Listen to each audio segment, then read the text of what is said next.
This is a presentation on evaluation and treatment of benign tumors of axial skeleton.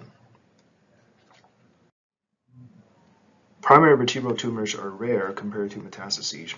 Primary spine tumors can be broadly classified as benign or malignant. Benign spine tumors typically affect younger patients. Vertebral hemangioma is the most common benign vertebral column tumor. The most common presenting symptom in patients with primary spinal tumor is pain. Generally, there's a very limited role for chemotherapy in management of primary benign spinal tumor. Radiation therapy has limited roles in treatment of giant cell tumors or hemangioma. In general, however, response rate is worse with low-grade tumor than with high-grade tumors.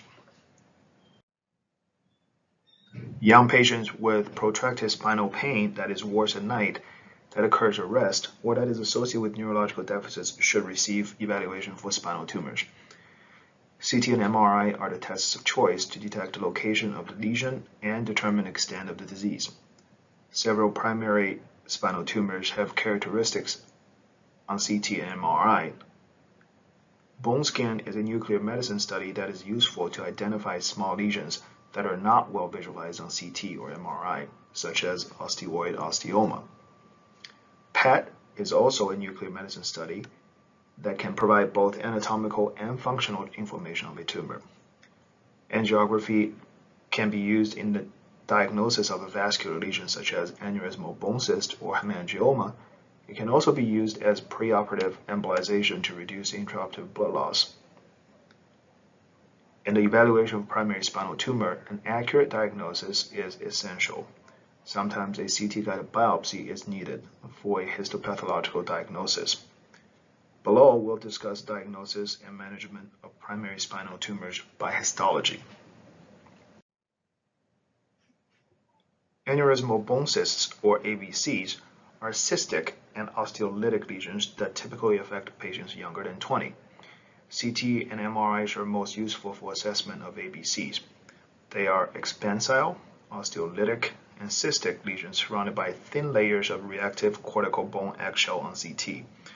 On MRI, as seen here, ABCs have heterogeneous fluid level appearance. Although a majority of ABCs are primary lesions, they can be secondary lesions associated with other spinal tumors. Symptomatic patients can be treated with embolization. Surgically, complete resection is the goal, and incomplete resection is associated with a significant rate of recurrence. Vertebral hemangiomas are the most common benign primary spinal tumors. They are mostly asymptomatic. On CT, they display patterns of coarse vertical striation or bony trabeculation that are referred to as honeycomb or polka dot signs, as seen here to the right. Painful hemangioma can be treated by vertebroplasty or kyphoplasty. Osteoid osteoma arises from cancellous bone. By definition, osteomas are smaller than 2 cm and osteoblastoma are bigger than 2 cm. Osteoid osteoma affect posterior elements of spine typically. On CT, it shows a round or oval lesion with a radiolucent center and peripheral sclerosis. Conservative management with salicylate should be the first treatment of patients with osteoid osteoma. For osteoblastoma, however, surgical excision is the primary treatment. Wide, en bloc resection is preferred to decrease the tumor recurrence rate.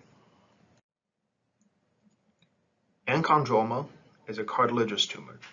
Radiographically, it is well circumscribed, round to oval osteolytic lesion that may widen the cortex.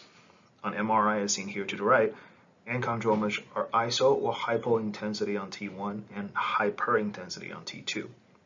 Solitary and painless enchondromas can be observed. Symptomatic lesions can be surgically resected. Complete resection is the goal, and intralesional resection is acceptable given low recurrence rate of enchondroma. Osteochondromas are rare primary benign spine tumor. They occur during development when cartilage is trapped outside the physial plate. They have a predilection for cervical spine, particularly the axis. They commonly affect the posterior element, and patients can have a palpable mass. CT is a diagnostic choice and typically shows a pedunculated healthy bone with a cartilaginous cap. Symptomatic lesions can be resected with complete resection as the goal. Intralesional resection is acceptable, but incomplete resection may result in tumor recurrence. Chondroblastoma is a rare chondrogenic bone tumor and arises from the cartilage. Radiographic features for chondroblastomas are nonspecific, and therefore CT-guided biopsy should be performed in order to establish an accurate diagnosis.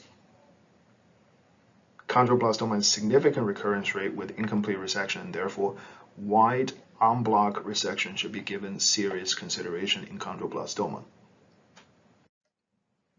Giant cell tumors, or GTCs, are intermediate and are locally aggressive with a high recurrence rate. GTCs are believed to originate from osteoclasts.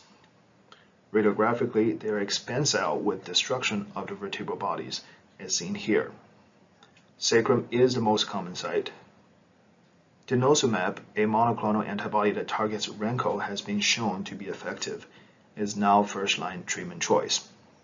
Denosumab can also be used as surgical adjuvant to decrease the size of GTCs so that some of the previously unresectable GTCs are now resectable. Angiography with embolization should also be performed preoperatively in order to reduce the intraoperative blood loss. Wide en bloc resection should be performed if at all possible. In cases where en bloc resection is not possible, intralesional resection should be combined with some form of local adjuvant, such as phenol, liquid nitrogen, or PMMA. Thank you very much.